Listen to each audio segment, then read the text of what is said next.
All right, hello everyone, once again, to all four of my viewers out there. Welcome. I am Airshow, and this is Final Fantasy VII. This was the first RPG I think I ever played. Certainly the first JRPG I ever played. Back when I was a teenager, and it was one of my favorite games of all times.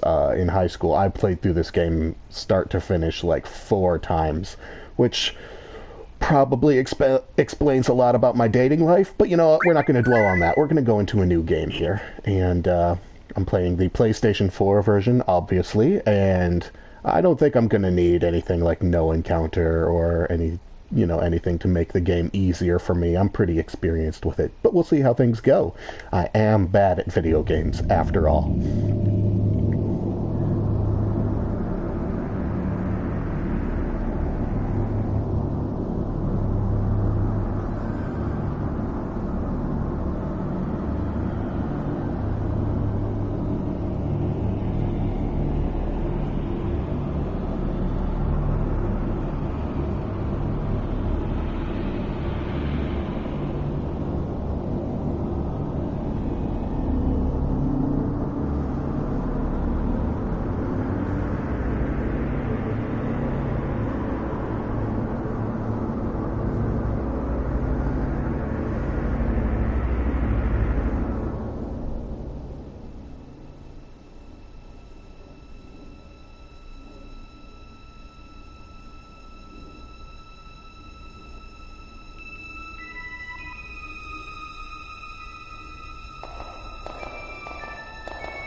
Goosebumps every time.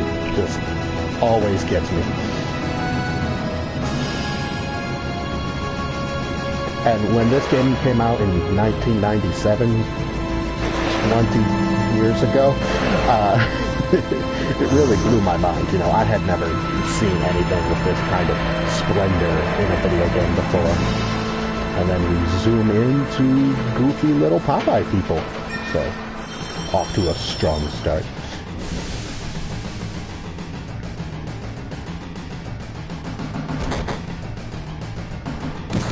I think it was really nice of that guard to just run into her foot like that, you know? And there's our hero. I'm gonna grab some potions from these unconscious guards here. And here comes our first battle. Now, if you're not familiar with the style of JRPG, this is based on a turn-based combat system. I've got a little time meter on the right side of the screen, and when it fills up, I can attack.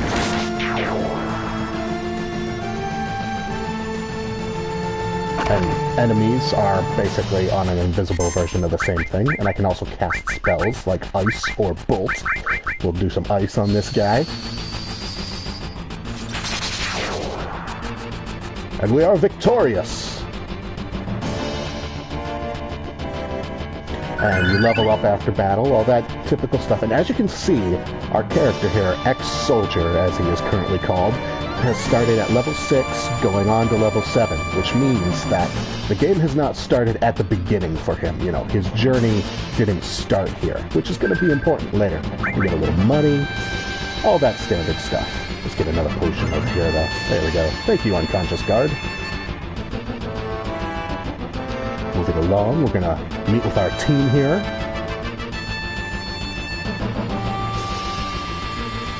They use caps to indicate that something is important. And soldier is like a group, you know? This game doesn't always explain things super clearly, but, you know, the Shinra Corporation has an elite fighting force named Soldier, of which our main character was once a member.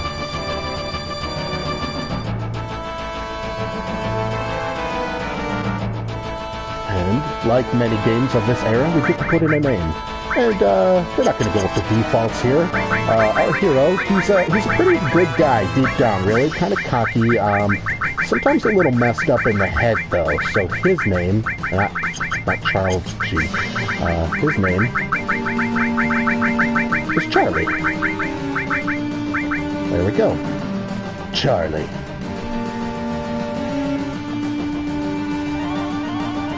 I don't care what your names are. Once this job's over, I'm out of here.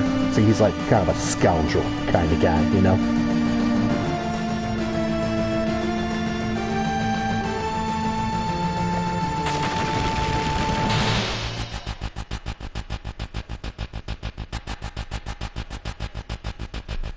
See, this guy, he doesn't like us very much, but he is, in fact, our second party member, and he's kind of basically going to be our best friend throughout the game. And, you know, he's something of an enforcer type character. He's always scanning for threats. So his name is Mac. So, here we go. Charlie and Mac are ready to go. And that big old building there is our goal. For the most part, the streets are pretty quiet here. We got our teammates all running around here.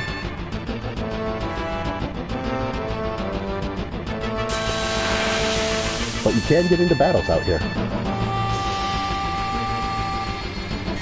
We got a soldier here with some kind of dog, and I believe, yeah, there's a way to turn on a screen. Oh, sorry about that. There's a way to turn on a screen that will give you information on your enemies. So this is a guard hound. A weird tentacle neck. But we don't need that information panel at all times.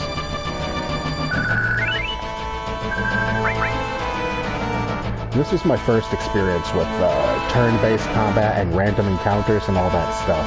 So it was all very fresh to me as like a 14 or 15-year-old kid. Also, through our escape passage, you concentrate on the mission, Charlie. And yes, the two of the characters here are named Biggs and Wedge.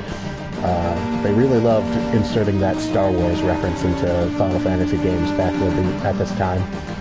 Final Fantasy 6, 7, 8, if I recall, all had Biggs and Wedges in them.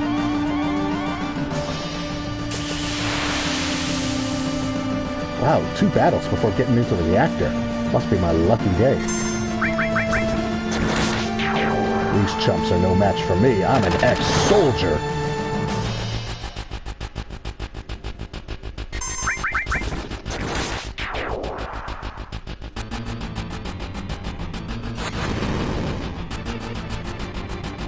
And that weird little robot thing called a mono drive casts spells mainly, but it's no threat to me. It's some real arm strength Charlie's got with the way he's able to just spin that sword so easily. And here we are inside the reactor. It's really a lightly guarded reactor when you get right down to it. Yo, this your first time in a reactor? No, after all, I did work for Shinra, you know. The planet's full of Mako energy. People here use it every day. It's the lifeblood of the planet, but Shinra keeps sucking the blood out with these weird machines.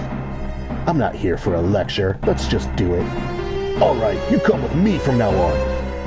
And then he disappears inside my body.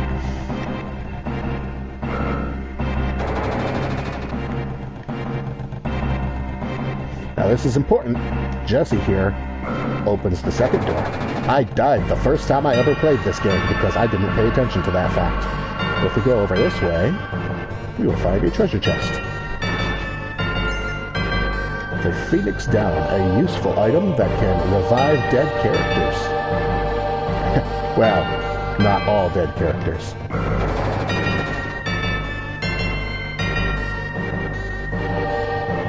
Push that button over there. It's real nice of you to be so clear about what I'm supposed to push, but it's this one right here.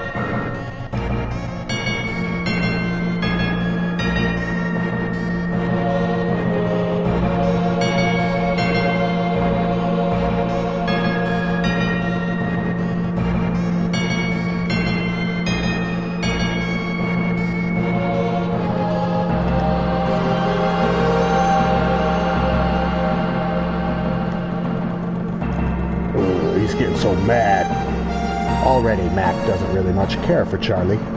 But you know what? I think it'll warm up to us over time.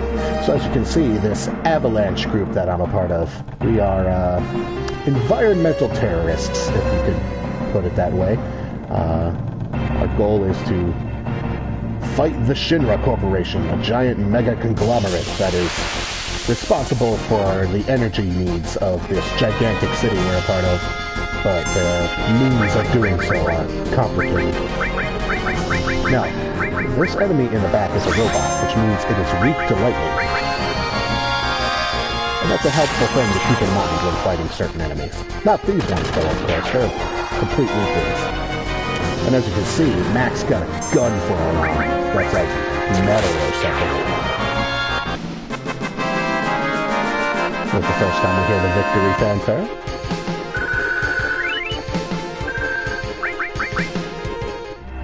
Another potion? I'm just making out like a bandit so far. How did she run through the door without opening it? Spooky. Hop on over here.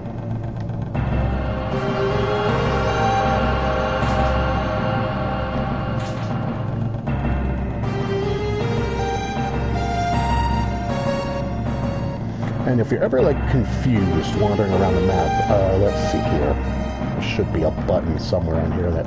Oh, wait.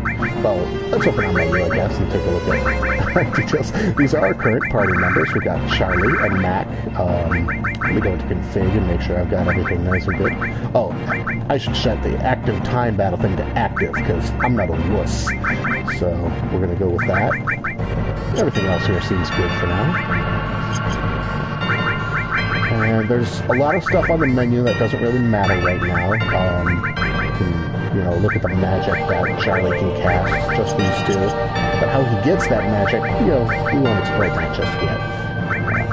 You got your equipment, you can check people's statuses, and limit, the special attacks called limit breaks that everybody has. And we're good.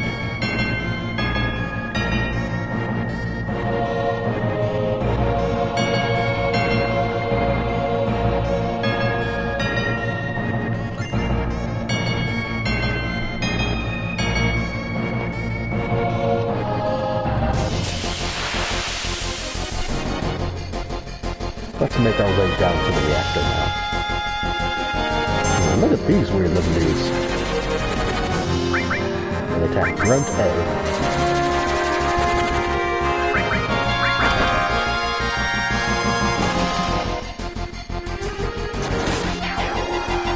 Now, these enemies are a little tougher than the ones we've fought so far. They take 2 hits to kill.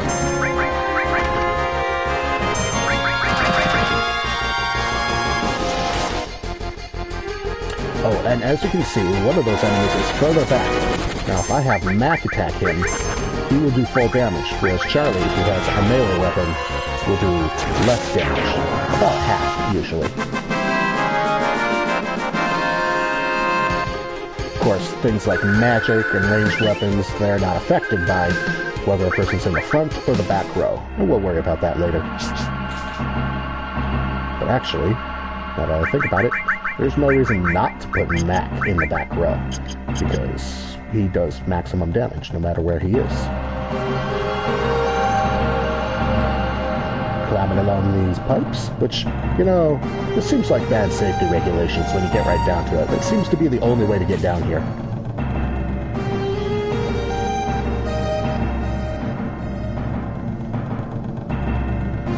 And we've got a save point. We're going to go ahead and save fairly regularly during this playthrough, just because, you know, I don't want to lose too much progress if I die because I'm bad at video games. That was my earlier test run. We'll just save right over that, not a big difference. And this door here cannot be entered.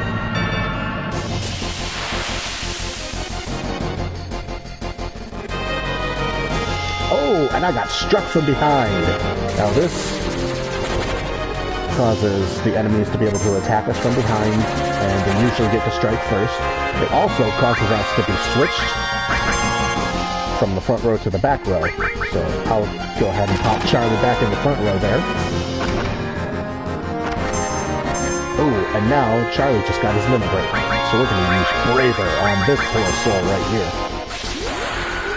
And he runs up and goes, oh yeah.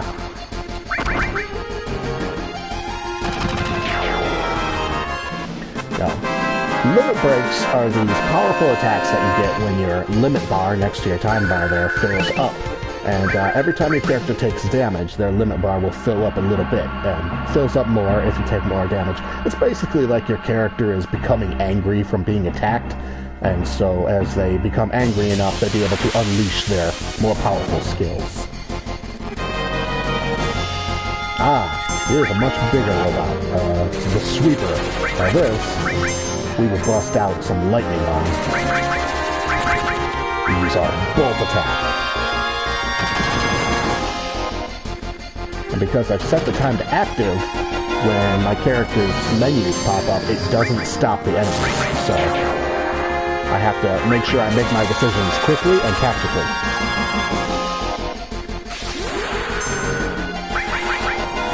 And that's Mac's first limit break, the big shot.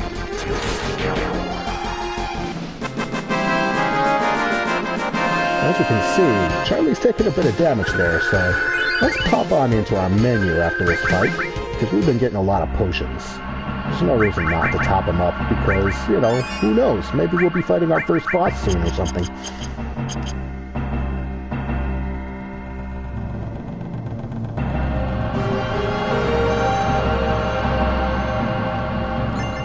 And now we just picked up the Restore Materia. That's not going to matter yet, so we'll worry about that later. When we blow this place, it ain't gonna be nothing more than a hunk of junk.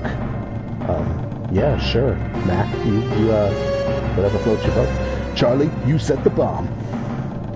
Shouldn't you do it? Just do it. I gotta watch to make sure you don't pull nothing. Fine, I'll do it.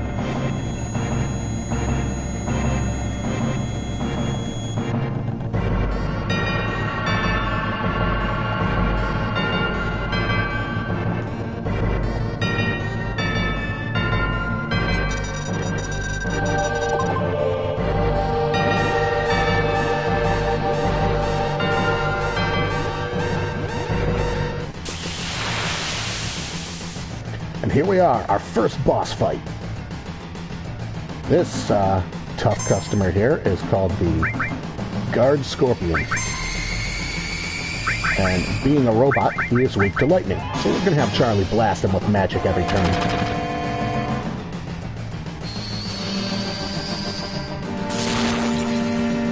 It does significantly more damage than attacking him normally.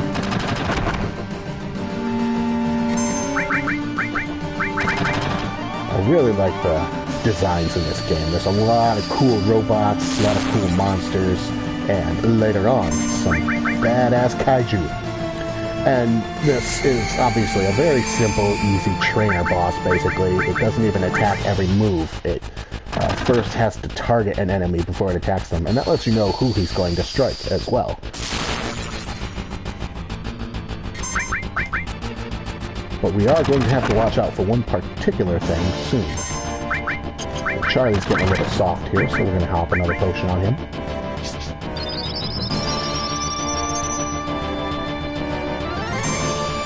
Here we go. Mac, be careful! Attack while its tail's up.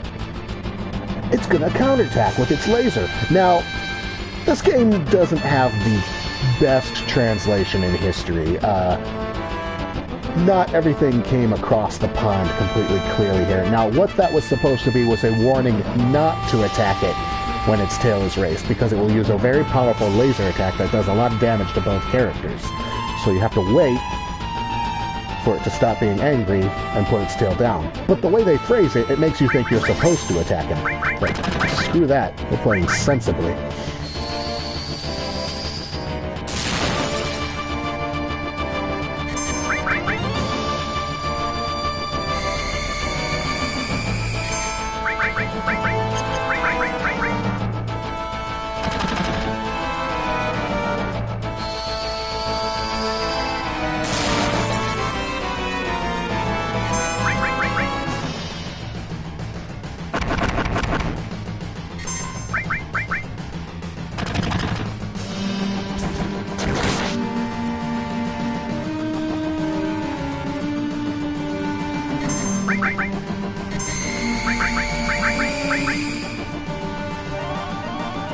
really love the music during this sequence, too. It's called Bombing Run.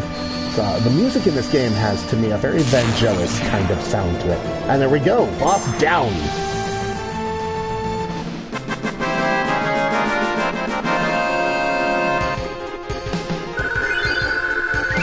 Decent amount of XP. Assault gun! Come on, let's get out of here! Yeah, take your time, Mac. 10 minutes to detonation. That's 10 real-time minutes. And it doesn't stop when you enter the menu or get into a battle. But first of all, we got a new weapon from Mac, so we're going to give him that assault gun. But we better get moving. We only got 9 minutes and 50 seconds to go. This made me super nervous the first time I played. I was like, oh god, no, I can't handle a timer floating over my head. Anytime a game put a timer on me, you know, I'd get super nervous and freak out. So the first time I played this game, I borrowed it from a friend, and I died here, and it freaked me out so much I didn't play it again until I gave it back to him. And it wasn't until months later that I bought it myself and started playing it for real. Now, the reason I died wasn't because I couldn't make it out in time. It's actually quite easy. But hang on a minute, we've got to get through this battle first. As you can see, the fact that time doesn't stop during fights certainly didn't help with the fact that I was super freaked out by it.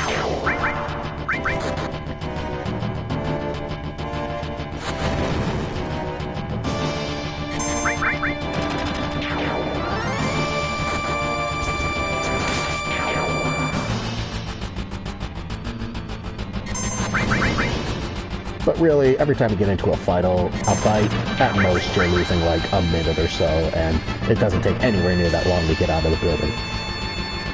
And heck, if you really, really wanted to be careful, you could just run away from fights. But that really isn't necessary. Now, this is why I died the first time I played this game, because Jessie here is all sitting there shaking her head. I was like, fuck that, I'm gonna get out of here. But no, you have to go over here and check on her. You alright? My leg got stuck. Thanks. There you go. Because remember, Jessie's one of the only ones who can open the door up there. And you know, if it were a more modern game, I'm sure you'd get up the elevator and get to the top floor, and somebody would say to you, "Hey, what the hell's wrong with you? You left Jessie behind." But nope, not Final Fantasy VII. When my 14-year-old ass played it, I got up there and it's like, why can't I get out? Why can't I get out? And I just ran around in a panic for like a good 5 minutes until the place blew up and I died. So, good start, you know? And you don't see her in the elevator, but she's up there. It's all fine.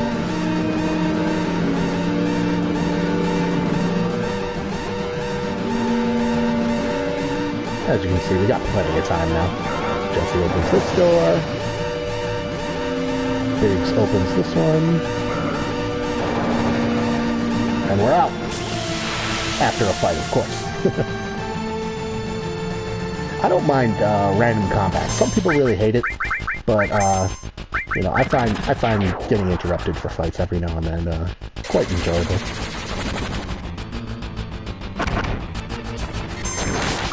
And if you play the game, you know, smart, not hard, you never really have to spend any time grinding or worrying about fighting a lot of enemies.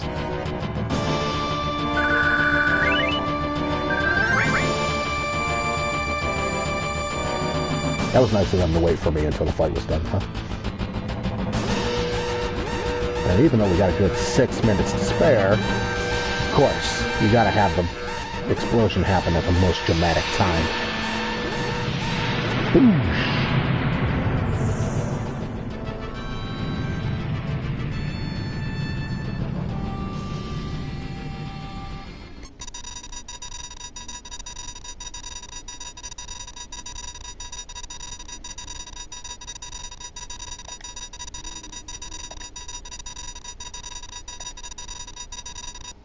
So Mac's basically the leader of this group. He's the one giving the orders, keeping everyone in line.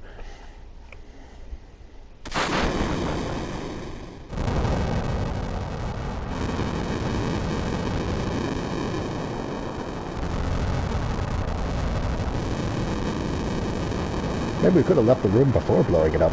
But hey, what do I know?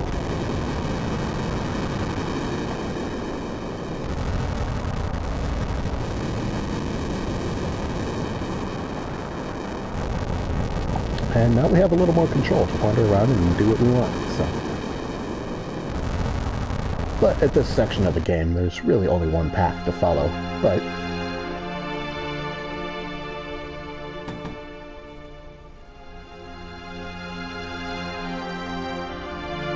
Oh hey, it's that lady from the intro.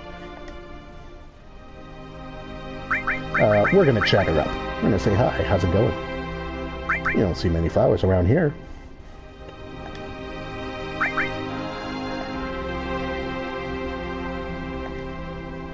I bought a flower from her. And that's that. Away she goes. But, you know, that's one of the things I really like about this game. Like, Japanese RPGs are not particularly known for being able to interact with the story a whole bunch. It's not like Fallout, where you can have a dramatically different ending or change the way major plot lines go depending on your actions. It's all pretty much going to go the same way every time you play through. But there's all these little moments of interactivity they give you. You know, you can talk to that girl and you can say, hey, you better get out of here right now, and she will. She'll just leave. But if you stay, you can talk to her, you can buy a flower, and that flower comes into play later. It gives you this sensation that you're a player in the story, not just somebody watching it. And that's something I haven't enjoyed about more recent Final Fantasy games, where you control the combat and the equipment and all that stuff, but you never actually get to say or do anything in the story. And we can wander around this area and talk to people. And this guy here is reading some propaganda that we've spray painted on a wall about Avalanche.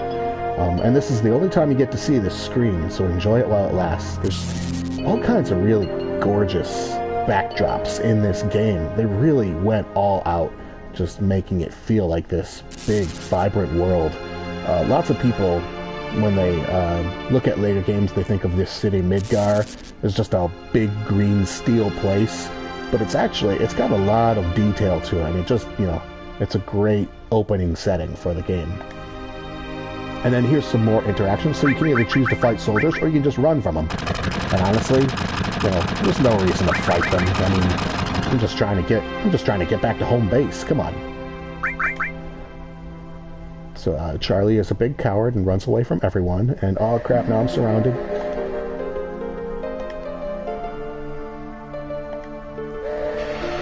Oh, making off like a true, tiny, big-headed badass. The game's a little inconsistent about how characters appear in cutscenes too, because sometimes they're like the goofy, big-headed characters, and sometimes they've got the more realistic proportions. And I think it might just be that when they were making the game, they made different decisions about how the characters should appear over time, and it ended up being a little disjointed as a result.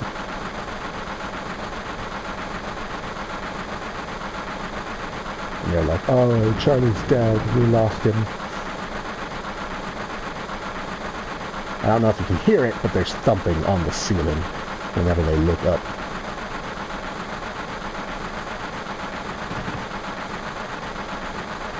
Max got anger issues.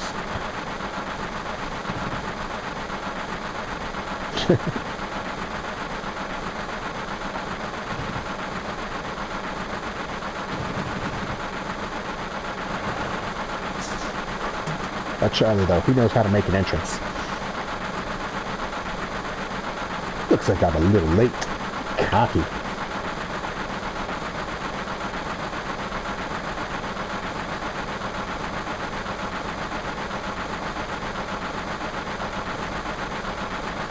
Yeah, and this was an early game to have, like, casual PG swearing for me, you know, characters saying damn. You know, I never played a game that had characters cursing, even mild cursing like that. Of course, nowadays you got games dropping F-bombs left and right. It's not such a big deal. But, you know, back then, when my friends would tell me about the game, they're like, yeah, Final Fantasy VII's got swearing all the time. And I was like, wow, really?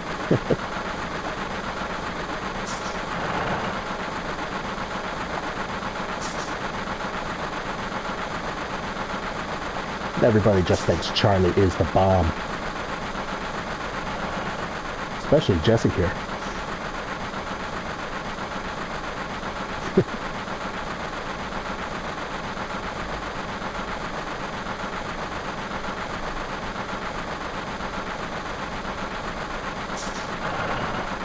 And there's nothing really to do back here, so let's just follow our team.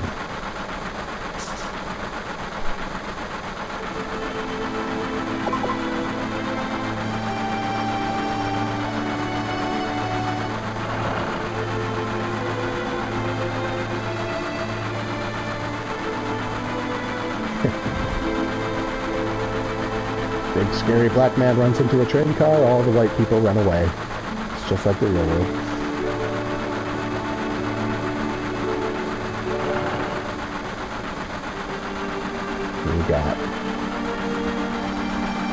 You talk to all the people on the train. There's some homeless guy sleeping there.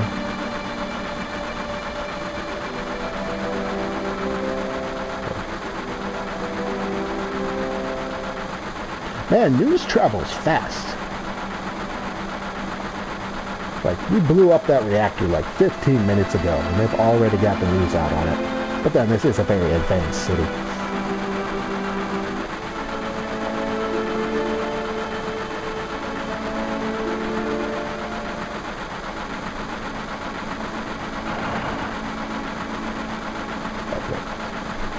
Try to walk into the next car, that guard will shoo you off.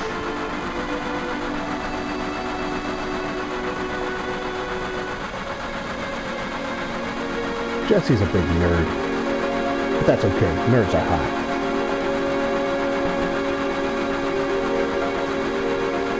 This is a complete model of the city of Midgar. It's about a 1/10,000th scale. The top plate is about 50 meters above ground. That's pretty high. A main pillar supports the plate in the center, and there are other support pillars built in each section. The number 1 reactor we blew up was in the northern section. Then there's number 2, number 3, all the way up to number 8 reactor. Ah, I see how this is going to go. So obviously, the first part of the game is going to be us blowing up these 8 reactors, which provide Midgar with electricity. Each town used to have a name, but no one in Midgar remembers them. Instead of names, we refer to them by numbered sectors. That's how things turned out. Look what's next. This is the route this train is on. The route spirals around the main pillar. It should be coming around the center right now. Each checkpoint has an ID sensor device. It checks the identities and backgrounds of each passenger on the train and is linked up to the central data. Bang! That's Sugar Headquarters. We definitely look suspicious, so we're using fake IDs.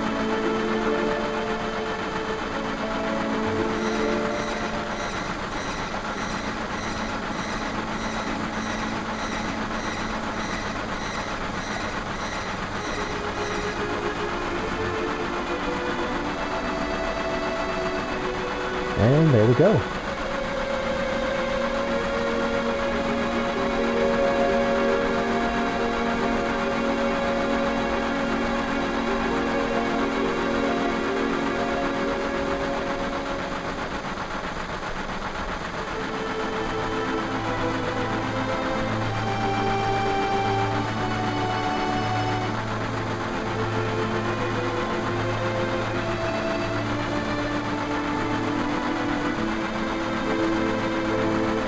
Floating pizza, Midgar.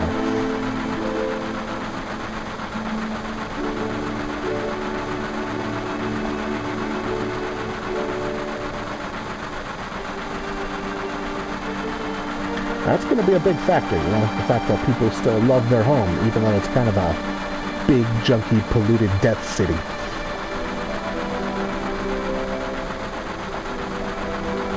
Look at Charlie, getting all poetic.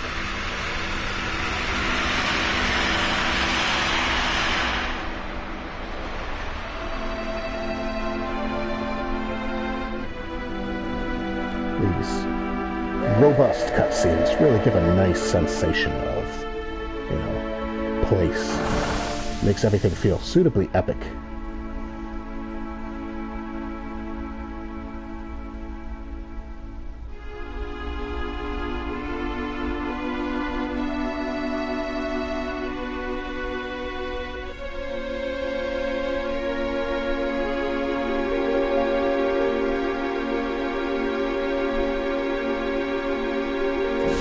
Yo, get over here, all ya!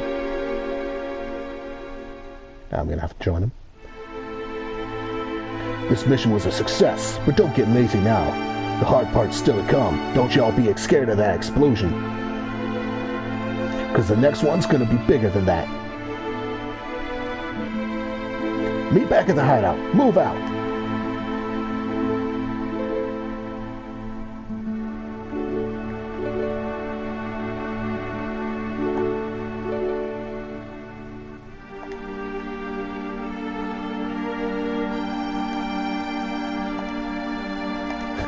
Wow.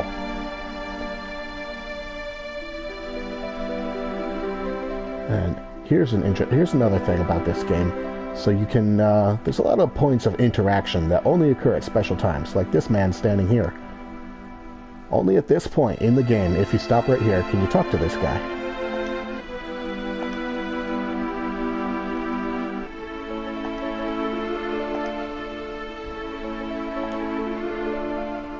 And it gives you a chance to look at this great big pillar set up here to help keep the plate on which the upper city is built in place.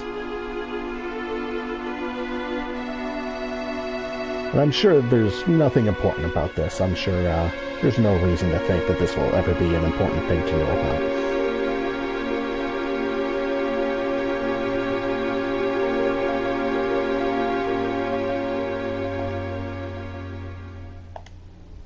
Alright, dude. Glad I have your permission. Oh, and Mac's getting impatient. But really, we're going to stop here and save our game. And see how this first episode turns out on YouTube. So, thank you all for giving this a watch. And I will see you next time on Final Fantasy VII. Good night, everybody.